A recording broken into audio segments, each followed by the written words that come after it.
Nick Sirianni Live, presented by Premier Orthopedic. Just what have you seen this season from that, and what are some things you guys can do to maybe get to the line quicker? Yeah, there is a lot. There's obviously a lot that goes into that. It starts with how you practice and go through that. So, obviously Kevin has to say what personnel we're in, right? And then those coaches offensively have to send in that personnel, whether you're in 11, 12, variations of 11, 12, 21, whatever it is. Then Kevin, calls the play in. Jalen's got, so it's like a game of, then Jalen's got to read the call there. And then everyone's expected, obviously, to know exactly what they have to do there, because if there's any in hesitation, then there has to be another little bit of a communication. So they got to go get lined up, get set. Then there's the aspect of seeing what the defense is, and so you can make your calls, whether it's a run game, pass game, or anything, so everyone's on the same page. So there's so much to it. There's so much to it that you want to be able to get up to the line of scrimmage, so you're able to go through your entire process, like and account for some of these things that I just talked about, and that way, you're getting the snap obviously off in time, all those different things, but there's so many pieces that go into it. That's why you practice, right? That's why you go about that, so you can be as efficient as you possibly can on there. And there's a time, different scenarios in the game call for different things, right? Whether you're in a 2-minute, whether you're in a 4-minute, right? When, so there's scenarios that call for all these different things within it. So, but our goal is to be as efficient as possible in that. That to me is something, all those things that I just said we talk about this a lot, master the things that require no talent, because this game forces you to play talent versus talent all the time. You got to master the little things that require no talent. And that's one thing on there. And it's obviously pretty in depth, and a lot of moving pieces to it. There have been a high degree of blocked kicks and punts across the league.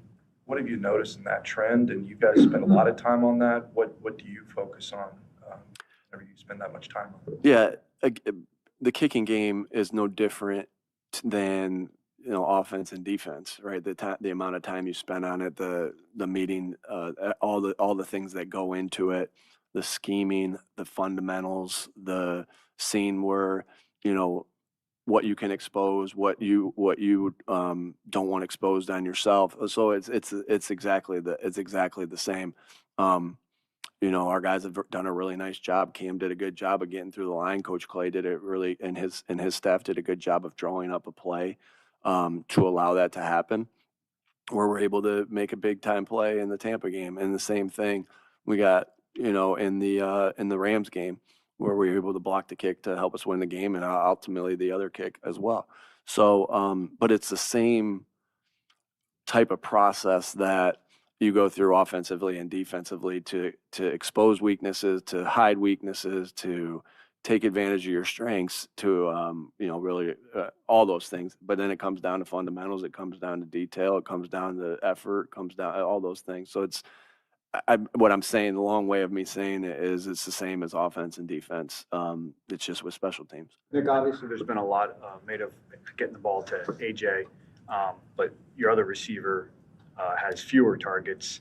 What have been the issues in getting Devontae started, and how has he reacted to not seeing the ball as much? Yeah, these guys know that they're great football players and want to do things that contribute to help us win football games. And to me, that's normal. We want to get them the ball, right? And so we have to do our job as coaches to help them get the ball. They're great players, so and then they have to go out, and we all have to execute in that situation. But like I've said to you guys before, every game plan starts with how we get, in the pass game, how we getting AJ, how we getting Devontae, how we getting Dallas the football, and we have other playmakers, Jahan and Grant and Saquon, and as far as in the passing game. So that's always the first thing in our discussions. And so when your process is that, and there's things that are that you need to help you win football games, like getting those guys the football, I think in the long run, it takes care of itself. We're early in the season.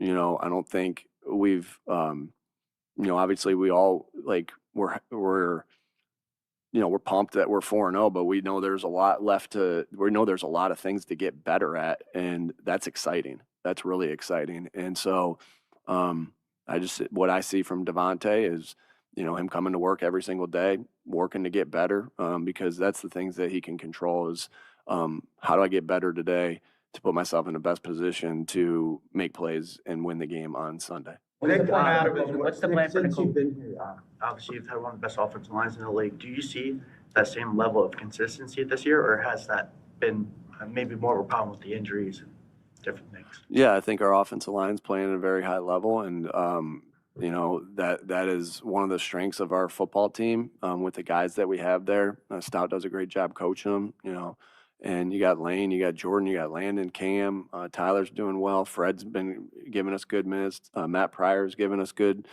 plays, and and then you have other guys like Brett and Drew that they're ready to go as well. So I love that group. I'm excited about that group, and we have to be more consistent on offense in the pass game. We got to be more consistent on offense in the run game.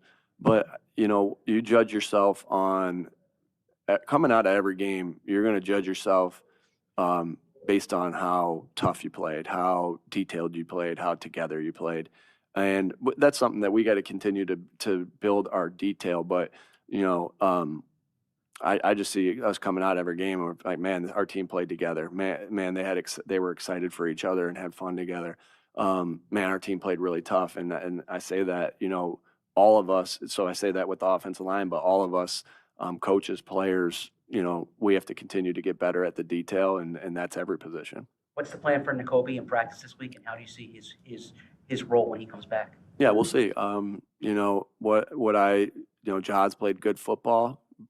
Zach Bond's played really good football. Nakobe's played really good football in the past. So really excited about that room and the guys that we have in that room. Trot's making a ton of plays on special teams. Hey, Trot. What's up, man? All right, Trot's making a ton of plays on special teams. Smile's making a bunch of plays on special teams. I love that group. I love that group of linebackers, and we'll see how the week goes and where we are with that. But these guys love to play football. They're physical. They're really excited for each other's success. They keep getting better at the details of the game. So I love that group. Because Jahad and Zach can also play edge and everything like that, does having Nakobe when he gets back, does that give you a lot more options in how you can do it? I think anytime you have a bunch of good football players, it gives you good options. And so, yeah, we'll see how everything goes and, when everyone's ready and this and that. But just like I said, really excited about the room and the different things to answer your question, the different things that each one of those guys can do. Very versatile players that can help you win football games. Nick, I know that you've emphasized in the past of making sure that you're making room for joy in this process, right? Where do you guys feel like you are with that? I know there's some frustration, at least on the offensive side of the ball. Where do you think you guys are in that respect? Yeah, you got to give yourself, points for wins, right? Because we're going to feel terrible about ourselves when we lose, and we're going to take away points. When you lose, you got to give yourself points for wins, and you got to enjoy it, because you're doing this you're doing all these things because you love it. You're doing all these things so you can go out there and be at your best. You're doing all these things that we do throughout a week to continue to get better, and you have to be able to celebrate that when you win. I think we got a lot better feel of that than we have had in the past, because one thing that I've said a lot is, that's Sunday. We got to celebrate this win in the locker room, on the plane ride, whatever it is. You have to celebrate this win, but make no mistake about it. You want to continue to get better, and there's opportunities after each game to get better.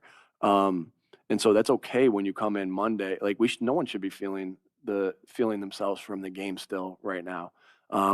Really, hopefully that was done on Monday after we went through the game. You feel good that you won, but you got a lot to correct. I think at the end of the day, you're trying to judge everything based off of, I'm trying to judge everything based off of, I know I sound like a broken record, but it is like, we're all judged on wins and losses, but I'm looking at every game. Did we play tough?